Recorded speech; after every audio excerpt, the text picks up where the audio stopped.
우리 서로 축복하면서 하나님 앞에서 우리의 신앙을 고백하시겠습니다. 예수님은 그리스도이십니다. 예수님은 그리스도십니다. 아멘. 예수님은 우리의 모든 문제 해결하신 구원자 그리스도이십니다. 이 언약을 우리가 붙잡을 때에 주님께서 주시는 증거를 보게 되어지고 보고 믿을 수밖에 없는 증인 되어질 뿐만 아니라 우리가 이 언약을 확실히 붙잡는다라면은 보지 않고서도 미리 올 증거를 우리는 확신 가운데 거하면서 복 있는 증인 되어질 줄 믿습니다. 오늘 말씀입니다. 오늘 34절에 그들이 마시며 요셉과 함께 즐거워하였더라 이렇게 말씀하고 있지요. 하나님의 언약은 반드시 성취됩니다. 때로는 시간이 오래 걸리는 것 같아도 반드시 성취되어지고요. 당장은 눈앞에 증거가 나타나지 않는 것 같다 할지라도 반드시 그 증거는 오게 되어져 있습니다. 그리고 그 언약 성취는 힘들고 고단하고 참 고생이 되어지고 그런 것이 아니라 언약 성취는 즐거워하였더라. 즐거운 것입니다. 우리 여러분들 즐거운 이 언약의 성취를 기대하면서 즐거운 이 언약의 성취를 맛보게 되어질 것을 미리 생각하면서 확신 가운데 거하시고 또 이 언약이 성취되어졌을 때에 정말 주님 주신 은혜로 말미암아 즐거워하는 우리 여러분들 되시기를 주 이름으로 축원합니다.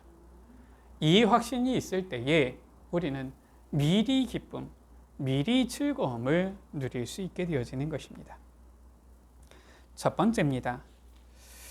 이 43장 말씀, 앞에 우리가 지난주에는 42장 말씀도 보았지만 대부분의 이 주석가들, 신학자들, 목사님들은 이 주석하기를, 설교하기를 요셉과 형들의 어떤 화해 이쪽에 초점을 맞춰서 주로 이렇게 주석을 했던 내용들을 이렇게 보게 되어집니다. 그런데 우리가 말씀을 통하여서 하나님의 기준, 하나님의 관점에서 우리가 성경을 보는 것이 올바르다 이렇게 여겨져요. 사람의 기준과 관점에서 보면은 인간적인 해석이 나올 수밖에 없습니다. 하나님께서 우리에게 무엇을 말씀하시느냐 이것을 우리가 찾아야지 여기서 우리가 무슨 인간적인 어떠한 교훈을 얻을까? 그것은 올바른 성경을 보는 모습은 아니다라고 저는 그렇게 느껴져요. 오늘 말씀 가운데에 보면은 이 요셉이 형들을 다시 만나게 되어지는 장면인데 이 가운데에서 오늘 34절 말씀처럼 결국 하나님께서는 요셉이 꾼 꿈을 다 이루셨고요. 성취하셨고요. 그러니까 어떠한 결과가 나타나느냐? 이런저런 일들 있지만은 뭐라고 말씀하고 있어요? 함께 즐거워하였더라. 조금 구체적으로 보면은 요셉은 계속 즐기고 있고요. 지금 형들과 지금 아버지 야곱까지도 계속 안절부절합니다. 그게 지금 43장에 나오는 장면인데 지금 안절부절하는 사람들도 있고 요셉은 계속 어떻게 보면은 즐기고 있는데 결국 언약 성취가 되어질 때에 함께 즐거워하였더라. 하나님께서 우리에게 이루시는 그 언약은 합력하여 선을 이루는 것이다 라고 로마서 8장 28절에 말씀하고 있습니다.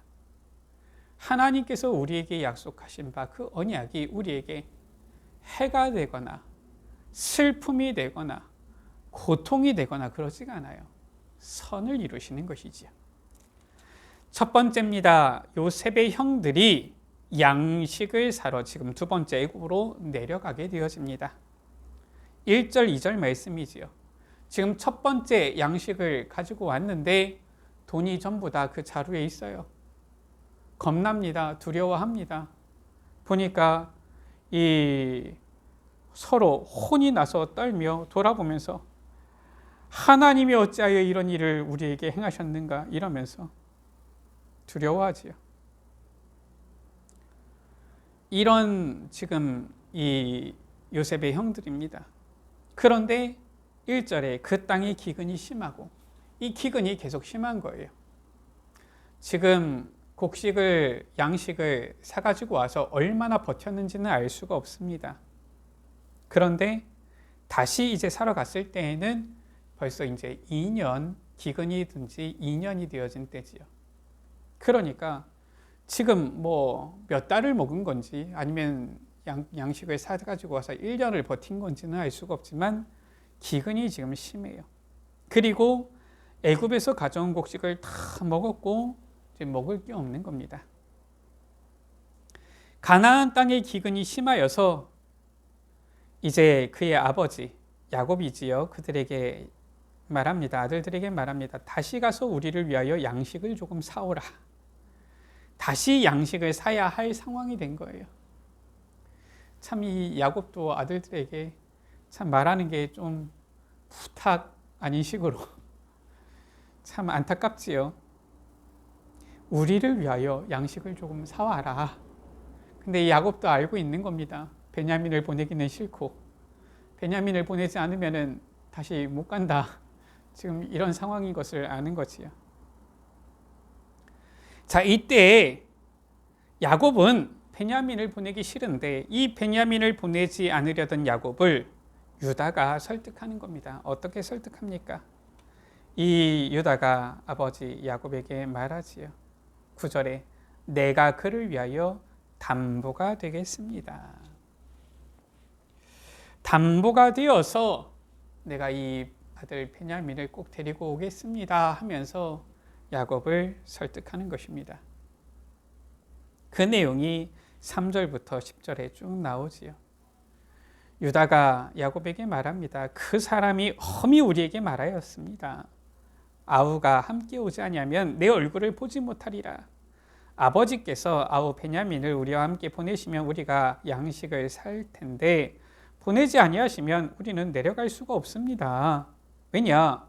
함께 이 아우가 오지 않으면 내 얼굴을 보지 못하리라 하였습니다. 그것도 엄하게. 그러니까 야곱 이스라엘이 말하지요. 너희가 어찌하여 너에게 또 다른 아우가 있다고 그 사람에게 말하여서 나를 괴롭게 하였느냐. 예전 개역 한글 성경에는 해롭게 하였느냐 이렇게 말씀하고 있죠. 이제 이 아들들이 말합니다. 아니 그들이 말하기를 이르되 그 사람이 요셉이지요. 뭐 요셉인 줄도 모르고 이 애굽의 이 총리가 말하기를 우리와 우리의 친족에 대하여 자세히 질문하여 묻기를 너희 아버지가 아직 살아계시냐? 너희에게 혹시 아우가 있느냐? 그래서 묻는 말에 따라서 그냥 그에게 대답했는데 그가 너희의 아우를 데리고 내려오라 할 줄을 우리가 어찌 알았겠습니까? 맞는 말이지요. 아니 뭐 우리가 얘기한 대답이 어떤 파장 결과를 가지고 올지 뭐 다 알고서 얘기를 합니까? 그냥 뭐 묻길래 가족이 어떻게 되냐, 아버지가 있느냐, 동생이 있냐 물어서 그냥 있습니다 했더니 데려와라 이럴 줄 우리가 어떻게 알았겠습니까? 그러면서 8절에 유다가 아버지 이스라엘에게 말하지요. 저 아이를 베냐민을 나와 함께 보내시면 우리가 곧 가리니 그러면 우리가 다 살고 죽지 않을 것입니다. 내가 그를 위하여 담보가 되겠습니다. 아버지께서 내 손에서 그를 찾으소서. 만일 그를 아버지께 데려다가 아버지 앞에 두지 않으면 내가 영원히 죄를 지리이다. 그러면서 말하지요. 우리가 지체하지 아니었으면 벌써 2번 갔다 왔을 것입니다. 주석가들, 신학자들은 여기서 이 유다가 이 베냐민을 두고서 내가 담보가 되겠다 이렇게 얘기하는 것이 우리의 죄를 담당하신 우리의 죄의 담보물이 되신 그리스도를 예표하는 것이고, 그래서 유다 지파로 예수님께서 오셨다 이렇게 설명하기도 합니다. 그렇게 볼 수도 있겠고요. 어쨌든 지금 상황에서는 지금 유다가 지금 형제들 가운데서 나서서 아버지 야곱을 설득하는 거예요. 이때에 이제 야곱의 어떻게 보면 체념이 나옵니다. 이게 진짜 하나님을 믿는 것인지 모르겠어요. 솔직히 말해서 지금 이 담보라는 것이 뭐 유다의 담보를 확실히 야곱이 믿었다 이런 것도 아닌 것 같고요. 그렇다고 야곱이 진짜 하나님께서 확실하게 너희들을 보호해 주실 것이다 이것도 아니고요. 11절부터 15절에 보면은 거의 야곱의 체념이 나오지요. 뭐라고 합니까? 14절에 전능하신 하나님께서 너희에게 은혜를 베푸사 그 사람으로, 요셉인 줄은 모르고요, 다른 형제와 시므온을 말합니다. 지금 잡혀있는 시므온이지요. 베냐민을 돌려보내게 하시기를 원하노라. 그러면서 말합니다. 내가 자식을 잃게 되면 잃으리로다. 지금 이것은 에스더가 말한 내가 죽으면 죽으리라, 지금 이것과는 다른 얘기입니다. 내가 죽으면 죽겠습니다. 지금 이 결단하고 지금 야곱이 내가 자식을 잃게 되면 잃으리로다. 지금 이거하고는 좀 다른 얘기예요. 그렇죠? 뉘앙스도 다르고요. 거의 야곱의 체념처럼 보입니다. 이게 신앙이라고 보기는 좀 어렵습니다. 언약을 붙잡았다고 보기도 좀 어려워요. 왜냐? 11절에 인간적인 방법도 총동원합니다. 아버지 이스라엘이 그들에게 이르되 그러면은 이렇게 해라. 이 땅의 아름다운 소선을 그릇에 담아가지고 그 사람에게 예물로 드려라. 곧 유향, 또 꿀, 향품, 몰약, 유향나무 열매와 감복숭아, 전부 다 귀한 것들입니다. 특히나 이 유향, 몰약 이런 것들은 당시에 황금만큼이나 귀한 것들이지요. 다 귀한 것을 가지고 가라. 왜냐? 혹시나 그 사람이 이 귀한 예물을 보고 너희들에게 호의를 베풀면 좋겠다. 인간적인 방법도 다 쓰는 겁니다. 야곱의 모습, 특징 다 나옵니다. 그렇죠? 그리고 12절에 보니까 갑절의 돈을 가지고 가라. 돈도 갑절이나 가져가라. 또 원래 넣어져 있던 돈도 다시 가지고 가라. 혹 잘못이 있었을까 두렵도다. 지금 우리가 지난주에도 보았지만 이 언약 제대로 붙잡지 않으면은 지금 모든 것이 두려움이고 모든 것이 염려고 모든 것이 걱정이고요. 그러니까 결국은 모든 것이 인본주의고요.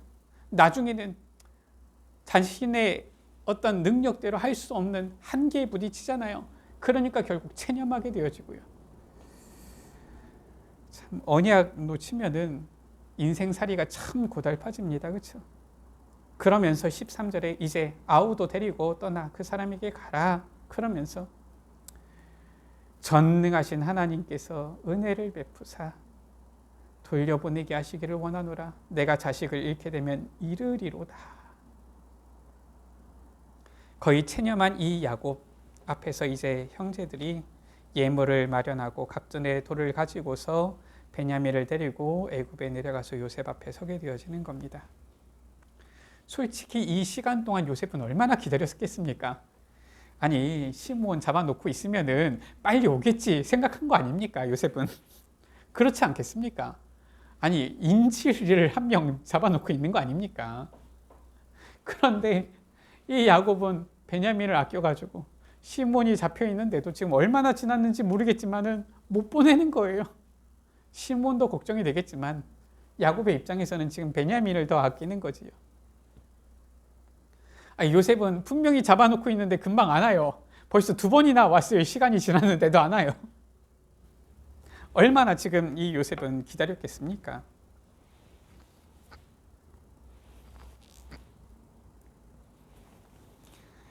두 번째지요. 이제 이 요셉의 형제들이 애굽에 왔는데 요셉은 어떻게 합니까? 형제들을 위하여서 자기의 집에서 음식을 준비하는 거예요. 요셉은 지금 굉장히 기쁩니다. 다시 형제들을 봤고요. 특히나 형들만 본 게 아니라 이제 베냐민도 보게 되어지고요. 16절이지요. 요셉은 베냐민이 그들과 함께 있음을 보고, 요셉은 지금 그렇게 기다리던 이 형제들, 또 아우 베냐민도 보게 되어진 거예요. 너무 기쁩니다. 신나서 어떻게 해요? 자기의 청지기에게 명한 거예요. 자기의 집에서 음식을 준비하도록 명한 겁니다. 16절 17절 말씀이지요. 이 사람들을 집으로 인도해드리고 짐승을 잡고 준비해라. 이렇게 자기 청지기에게 말합니다. 이 사람들이 정오에 나와 함께 먹을 것이다. 청지기가 요셉의 명대로 명을 내렸어요. 명령을 한 거지요. 그 사람들을 요셉의 집으로 인도한 겁니다. 여기 지금 요셉의 악의가 있습니까? 하나도 없습니다. 요셉은 지금 너무 반가운 거예요. 너무 좋은 겁니다. 너무 기쁜 거예요.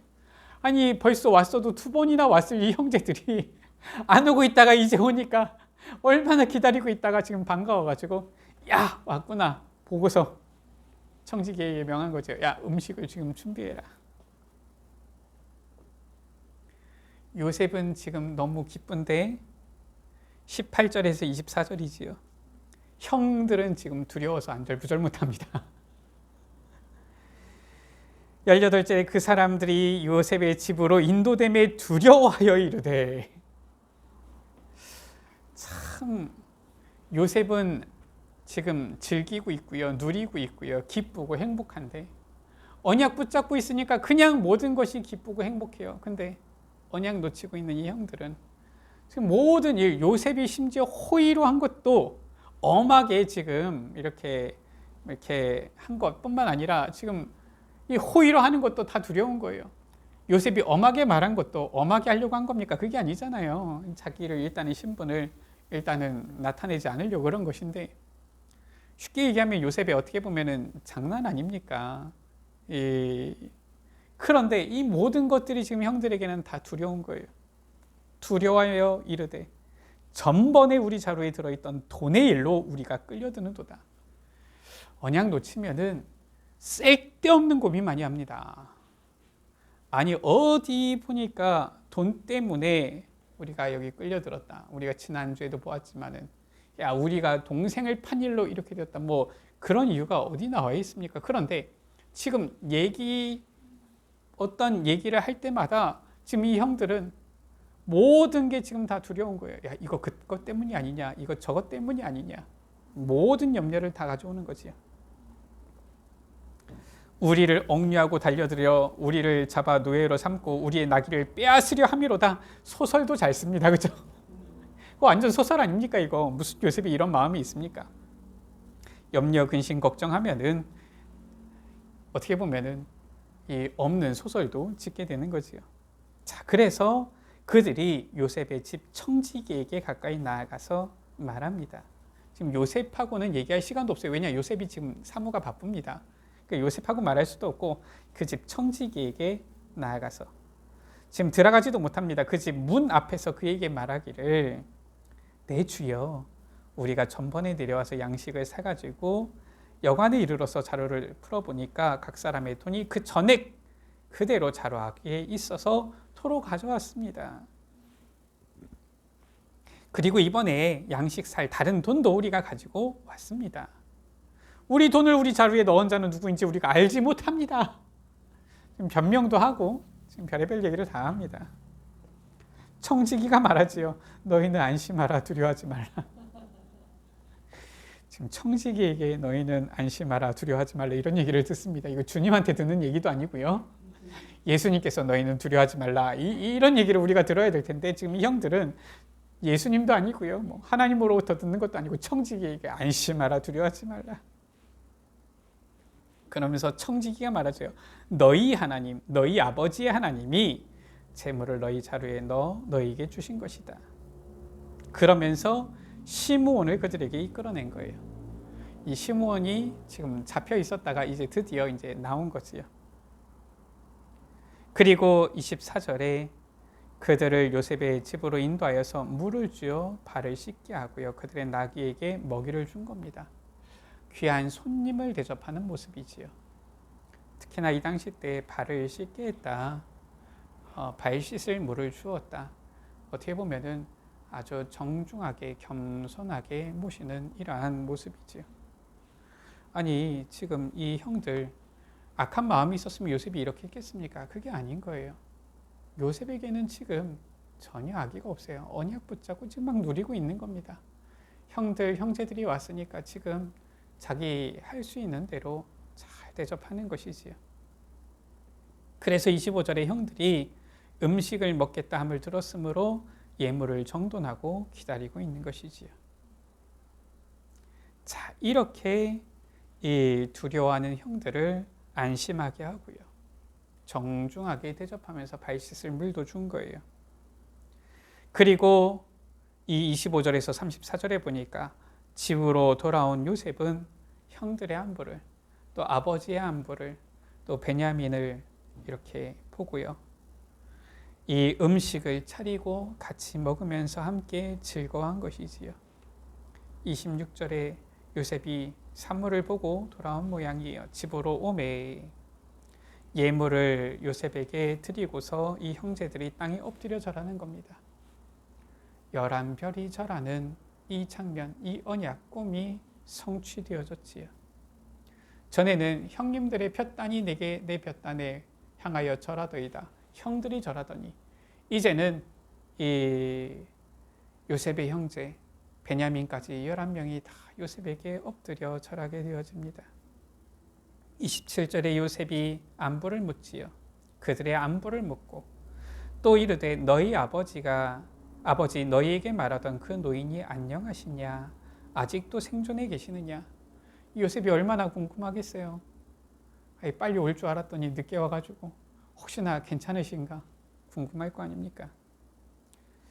그리고 이 형들이 말하지요. 우리 아버지가 평안하고 생존하였나이다. 요셉이 눈을 들어서 동생 베냐민을 보고 말하지요. 너희가 내게 말하던 작은 동생이 이 아이냐? 그러면서 말합니다. 소자여 하나님이 내게 은혜 베푸시기를 원하노라. 30절에 요셉의 마음이 복받친 거예요. 이 자기의 어떻게 보면은 이 친동생 아닙니까? 한 배에서 나온. 그러니까 이 베냐민을 보고 사랑하는 마음이 복받쳐서 울고 얼굴을 씻고 나와서 음식을 차려라. 이 음식을 이렇게 차리는데 33절에 보니까 나이에 따라 안치게 되니, 나이에 따라 안치는 거예요. 요셉이 다 알잖아요. 그러니까 그들이 서로 이상히 여겼더라. 지금 이 이상히 여긴 것이 신기하다. 지금 이게 아닙니다. 지금 이것도 이 형들은 지금 두려운 겁니다. 이 형들은 지금 이것도 야 이게 뭐지 도대체 어떻게 보면 깜짝 놀라는 그런 이상히 여기는 그런 것이지요. 그래서 이상히 여겼다. 영어로는 astonishment 이렇게 나와 있어요. 이거는 놀라는 것을 말하는 거거든요. 깜짝 놀라는 것을 말합니다. 아니 그냥 신기한데 뭐 놀랍니까? 그건 아니잖아요. 뭔가 이상하다 지금 놀라는 겁니다. 지금 요셉이 모든 것을 그냥 평상시대로 어떻게 보면은 그냥 호의를 다 베풀어도 이 형들은 지금 두려워하고 깜짝깜짝 놀라는 거지요. 34절에 요셉이 자기 음식을 그들에게 주고요. 베냐민에게는 5배나 주고요. 그들이 마시며 요셉과 함께 즐거워하였더라. 무엇을 봅니까? 하나님께서 요셉에게 꿈을 주시고 그 꿈을 다 이루고 성취하셨고요. 그 언약이 성취되어질 때에 어떠한 모습이 되어집니까? 함께 즐거워하였더라. 이 언약 성취가 나타나니까 즐거워하였더라. 즐거움이 임하는 겁니다. 세 번째입니다. 하나님께서 주신 언약은 반드시 성취되어지고요. 이 하나님께서 이루시는 언약 성취는 즐거운 것이다라는 거예요. 우리는 이 언약을, 이 약속을 정말 붙잡아야 되겠습니다. 하나님께서 우리에게 주시는 이 언약, 지금 당장 우리 눈앞에 보이지 않는다 할지라도, 물론 보고 믿으면 확실하지요. 그러나 보지 못하고도 이 언약을 붙잡고 믿으면 그 언약 성취는 반드시 어떠한 결과로 나타나느냐? 기쁨으로 즐거움으로 나타난다. 그래서 그것을 미리 누리는 것이 바로 우리의 신앙생활이요. 미리 누리는 것이 우리의 나아갈 언약의 여정이다라는 것입니다. 오늘 34절처럼 꾼 꿈의 성취를 본 요셉은 형제들과 함께 즐거워하였습니다. 성경에 나타난 언약 성취의 즐거운 모습 아닙니까? 우리가 하나님의 언약을 기다리면서 100세의 그 언약 성취를 본 아브라함을 보잖아요. 100세의 아브라함은 이삭을 얻었잖아요. 이 이삭을 얻었을 때에 아브라함과 사라는 어떻게 되어졌습니까? 이삭이라 이름을 짓게 되어진 거예요. 바로 웃음, 기쁨을 말하지요. 웃게 되어진 것입니다. 창세기 21장 1절에서 7절 말씀 가운데에 보니까 사라가 아브라함의 100세의 아들 이삭을 그에게 낳았는데 3절 말씀이지요. 아브라함이 그에게 태어난 아들 곧 사라가 자기에게 낳은 아들을 이름하여 이삭이라 하였고, 이삭 무엇입니까? 웃음. 언제 웃습니까? 기쁘니까 웃지요. 5절 6절 말씀이지요. 아브라함이 그의 아들 이삭이 그에게 태어날 때에 100세라 사라가 이르되 하나님이 나를 웃게 하시니 듣는 자가 다 나와 함께 웃으리로다. 하나님의 언약 성취는 기쁨이요 즐거움이다라는 거예요. 하나님께서 언약을 성취하셨는데 그것이 우리에게 고난이 되어지고 고통이 되어지고 재앙이 되어지고 슬픔이 되어지고 이런 법이 없습니다. 시편 16편 11절 말씀이지요. 주께서 생명의 길을 내게 보이시리니 주의 앞에는 충만한 기쁨이 있고 주의 오른쪽에는 영원한 즐거움이 있나이다. 주의 언약을 붙잡은 자, 주의 앞에는 충만한 기쁨이 있다. 주의 오른쪽에는 영원한 즐거움이 있다. 주의 언약을 붙잡은 자는 기쁨과 즐거움의 증인이 되어진다라는 것입니다. 그래서 우리 여러분들 언약 붙잡는 것이 이만큼 중요한 거예요. 물론 우리에게 증거도 와야 되겠습니다. 물론 우리에게 체험도 있어야 되겠습니다. 지금까지 한국교회의 흐름이 주로 그런 증거, 체험, 은사, 신비 이런 흐름이었어요. 그리고 그런 가운데 우리 한국 기독교가 많이 성장하고 부흥한 것도 사실입니다. 그런데 그 정도 수준으로서, 그 정도 수준 가지고서는, 그 정도 수준만 가지고서는 하나님께서 우리에게 주시는 이 언약의 성취를 향하여서 지속해서 응답을 누리기가 어려운 거예요. 그러니까 어떻습니까? 시간이 지나니까 흔들리잖아요. 정말 그것이 올바른 응답이었다면 지금 우리 대한민국이, 우리나라가 더 많은 성도들이, 더 많은 신앙인들이, 더 영향력 있는 이러한 복음의 사람들이 나타나서 이 우리나라가 정말로 더 하나님 앞에 쓰임받으며 더 복음 증거에 힘쓰면서 더 빛의 소금의 역할을 감당하는 그러한 모습들이 나타나야 될 것인데 요즘 보면은 그게 아니에요. 분명히 아직까지도 뭐 사람들 중에서는 보니까 기독교인보다 뭐 저 천주교인이 불교인이 더 착하다 그러는데 솔직히 얘기하면은 기독교인이 더 착합니다. 우리가 통계적으로 우리가 그냥 뭐 이거를 어떻게 판별하느냐 뭐 기준마다 다를 수 있지만 통계적으로 했을 때 누가 더 기부를 많이 하느냐, 누가 더 어려운 사람들을 많이 도와주느냐, 누가 더 보면은 이런 사회 어떤 복지, 봉사적인 이런 부분들을 앞장서서 하느냐, 기독교인들이 제일 많습니다. 수치적으로. 따져보면 그래요. 보면은 많은 어떤 돕는 복지시설 같은 경우도 물론 거기 같은 경우 모든 복지시설이 다 완전하다 이건 아니고 문제 일어나는 이런 데도 있지만 일단은 숫자를 보면 통계적으로 보면 퍼센트를 따지면은 기독교 재단, 기독교 관련 이런 부분이 훨씬 더 많아요. 우리나라의 선교사들이 들어올 때부터 그랬습니다. 지금까지도 기독교 어떤 신앙인들, 기독교인들의 어떻게 보면 이런 사회 봉사, 이런 헌신, 이런 부분들이 더 많아요. 그런데 희한하지요. 욕은 또 기독교인들이 제일 많이 먹습니다. 왜냐?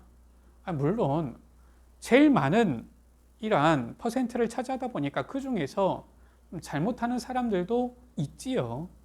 모든 사람이 다 완전하지가 못하잖아요. 또 그 중에서는 기독교 이러한 이 타이틀만 가지고서 제대로 복음 모르는 사람들이 사기치듯이 사기꾼처럼 하는 사람들도 있지요. 아니 제일 퍼센트가 많으니까 그런 사람들도 들어오지 않습니까? 일일이 다 걸러내지 못한 것이 실은 어떻게 보면은 우리의 한계라고 하면 한계이지만은 뭐 또 어떻게 그걸 다 걸러낼 수 있겠습니까? 그런 것들이 나오니까 막 기독교를 욕하는 거예요. 어느덧 우리나라가 희한해졌어요. 기독교 하면은 진짜 그냥 뭐 쉽게 욕하고 막 비난하고 조롱해도 상관없는 것처럼 그렇게 되어진 거 있지. 참 보면서 왜 이렇게 되어졌을까? 한국 교회의 지금까지 기준 흐름이 전부 다 무조건 보이는 거. 그러다 보니까 보이는 거 대부분은 전부 다 무엇입니까? 육신적인 거. 여기 다 치중되어졌던 거예요. 뭐가 좀 되어지면은 응답이고, 뭐가 안 보이면은 응답이 없는 것이고, 이런 식으로 되어졌던 겁니다. 그러니까 불신자들이 봤을 때에도 어려울 때에는 그게 좋아 보이는데 이제 조금 먹고 살만하게 되어지니까 이 기독교인들이 오히려 더 욕심이 많은 것처럼 보이는 겁니다.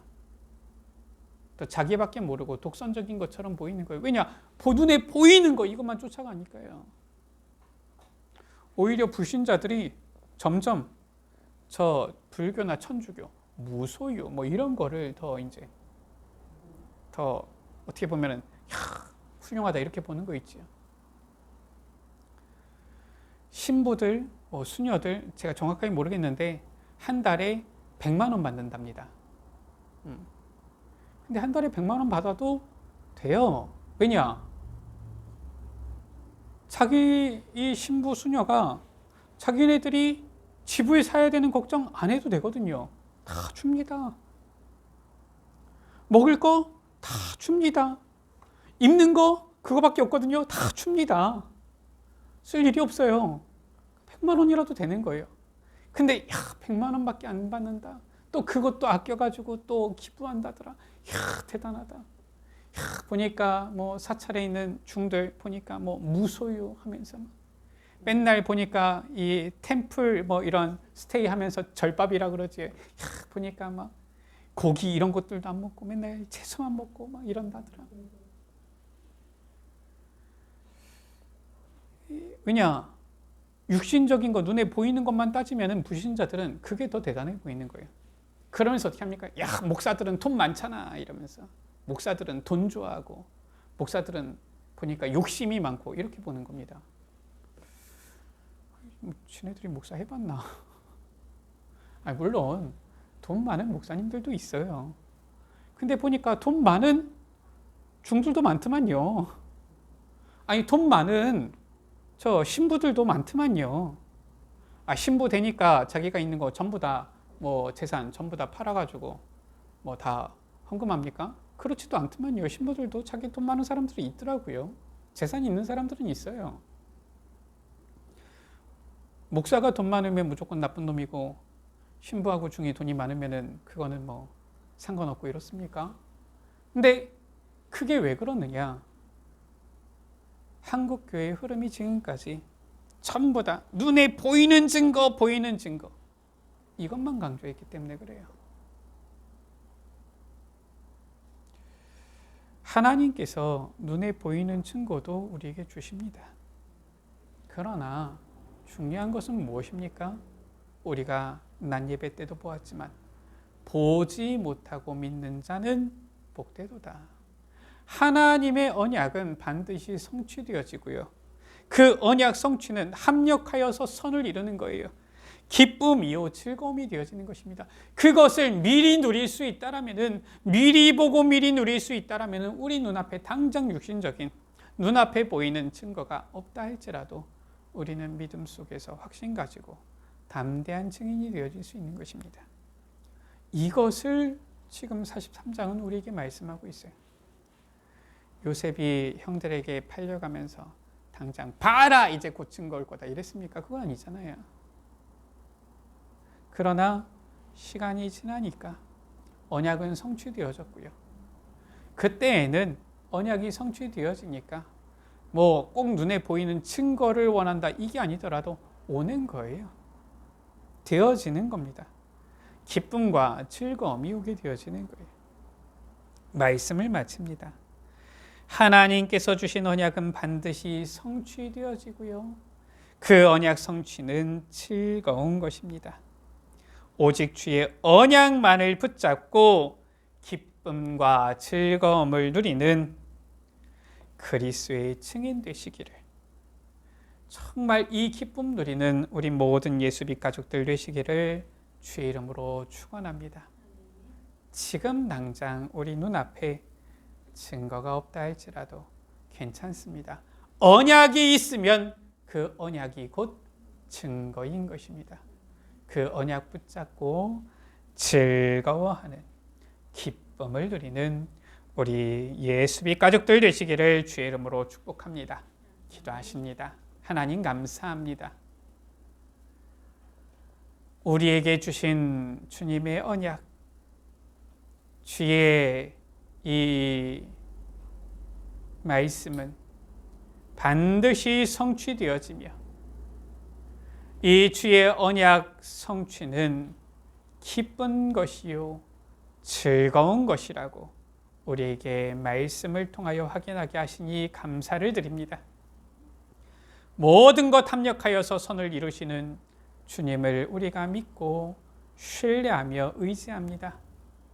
우리에게 주신 바 모든 언약을 이루시고 성취하실 주님을 우리가 믿습니다.